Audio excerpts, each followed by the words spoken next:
Hello बच्चों, good evening. आज मैं आप लोगों को 8th क्लास का मैथ पढ़ा रही हूँ। पहला चैप्टर है परिमेय संख्या। इसी चैनल पर आपको सुनील सर पढ़ाएंगे 1 से 5 तक का गणित और मैं आप लोगों को पढ़ाऊँगी 6 से 8 तक का मैथ। इसलिए चलिए शुरुआत करते हैं। परिमेय संख्या। परिमेय संख्या के अंतर्गत अगर हम लोग आज पढ़ेंगे प्राकृत संख्या, पूर्ण संख्या, पूर्णांक संख्या और फिर परिमेय संख्या। तो चलिए देखते हैं कि प्राकृत संख्या किसे कहते हैं। प्राकृत संख्या जिसे हम लोग इंग्लिश में नेचुरल नंबर बोलते हैं, तो किसे कहा जाता है? गिनती की संख्या को प्राकृत संख्या कहते हैं। किसे कहते हैं? गिनती की संख्या को प्राकृत संख्या कहते हैं। जैसे 1 2 3 4, इसको हम अनंत तक ले जा सकते हैं, जिसकी कोई सीमा नहीं हो, तो वो क्या हो जाएगी? प्राकृत संख्या। और इसे हम n से सूचित करते हैं। किससे सूचित करते हैं? n से। इसके बाद आता है आपका पूर्ण संख्या। पूर्ण संख्या को इंग्लिश में होल नंबर बोला जाता है। क्या बोला जाता है? Whole number. तो पूर्ण संख्या किसे कहते हैं? गिनती की संख्या में ही अगर शून्य जोड़ दिया जाए, या फिर हम कह सकते हैं कि प्राकृत संख्या में ही अगर शून्य को शामिल कर दिया जाए तो वो क्या हो जाएगा? पूर्ण संख्या। और इसे W से सूचित किया जाता है।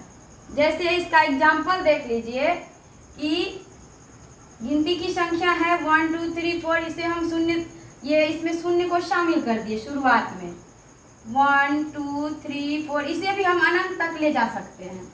तो ये क्या हो गया? हमारा पूर्ण संख्या। गिनती की संख्या में ही शून्य को शामिल कर दिए। इसे हम लोग W से सूचित करते हैं। इसके बाद आता है पूर्णांक संख्या। पूर्णांक संख्या किसे कहते हैं? पूर्ण संख्या में ही अगर ऋणात्मक संख्याओं को शामिल कर दिया जाए, तो ऋणात्मक संख्या को शामिल कर देंगे तो क्या हो जाएगा? पूर्णांक संख्या। कैसे? देखिए, मान लीजिए कि हमारा पूर्ण संख्या ये है 0 1 2 3 4, अनंत तक हम जा सकते हैं। इसी में ही अगर हम इसके बाएं तरफ, इसमें दो पक्ष होता है, एक दायां पक्ष होता है और एक बायां पक्ष होता है, जिसे हम संख्या रेखा पर प्रदर्शित करते हैं। तो दायां पक्ष वाला जो संख्या होता है वो हमारा होता है धनात्मक, जिसे प्लस भी कहते हैं। और बायां पक्ष जो होता है वो होता है ऋणात्मक, इसे हम लोग माइनस भी कहते हैं। तो इसी में ऋणात्मक संख्या मतलब जो माइनस वाला है, जैसे -1 -2 -3, इसे भी हम अनंत तक ले जा सकते हैं, जिसकी कोई सीमा नहीं है, आगे कितना भी जा सकता है। तो इसे अगर हम पूर्ण संख्या में ही ऋणात्मक संख्याओं को शामिल कर लें तो वो क्या हो जाएगा? हमारा पूर्णांक संख्या। क्या हो जाएगा? पूर्णांक संख्या। पूर्णांक संख्या को इंग्लिश में इंटीजर बोला जाता है। क्या बोला जाता है? इंटीजर। और इसे हम i से सूचित करते हैं। किससे सूचित करते हैं? i से। ठीक है दोस्तों। और इसके बाद फिर आता है परिमेय संख्या। तो अब देखिए परिमेय संख्या किसे कहते हैं। परिमेय संख्या का इंग्लिश होता है रेशनल नंबर। क्या होता है? Rational number. इसका क्या परिभाषा होता है? देखिए, जिसे हम p/q के रूप में लिखते हैं और जहां q बराबर नहीं शून्य हो। इसका क्या मतलब हुआ?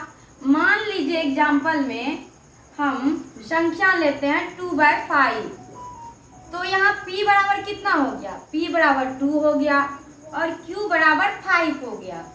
तो ये p/q के रूप में लिखा हुआ है। अगर हम यहाँ पे 2/0 ले लें तो ये परिमेय संख्या नहीं होगी। क्यों नहीं होगी? क्योंकि इसमें q के स्थान पे शून्य है और हमारा परिभाषा क्या बोलता है कि q के स्थान पे शून्य नहीं होना चाहिए। तो अगर q के स्थान पे शून्य है तो वो परिमेय संख्या नहीं होगी, और अगर q के स्थान पर कोई भी संख्या हो या अंक हो तो वो क्या हो जाएगी? परिमेय संख्या। देखिए, इसे हम अब दूसरे तरीके से समझते हैं। पूर्णांक तक तो हम समझ गए। पूर्णांक संख्या में ही अगर भिन्न संख्याओं को शामिल कर लिया जाए, भिन्न मतलब जिसे हम बटे के रूप में लिखते हैं, तो वो हमारा क्या हो जाएगा? परिमेय संख्या। क्या हुआ, पूर्णांक संख्या में ही हम लोग अगर भिन्न संख्याओं को शामिल कर लें तो वो हमारा परिमेय संख्या हो जाएगा। जैसे 3/5 ये हमारा भिन्न के रूप में है और ये परिमेय संख्या है। इसे हम आज दूसरे तरीके से फिर समझते हैं। जैसे p बराबर क्या है, पूर्णांक। p बराबर पूर्णांक होना चाहिए, चाहे वो माइनस में हो या प्लस में। फिर q बराबर भी पूर्णांक होना चाहिए, ये भी माइनस में हो या प्लस में, इससे कोई फर्क नहीं पड़ता है। और q बराबर 0 नहीं होना चाहिए, तो हमारा ये क्या हो जाएगा, परिमेय संख्या हो जाएगा।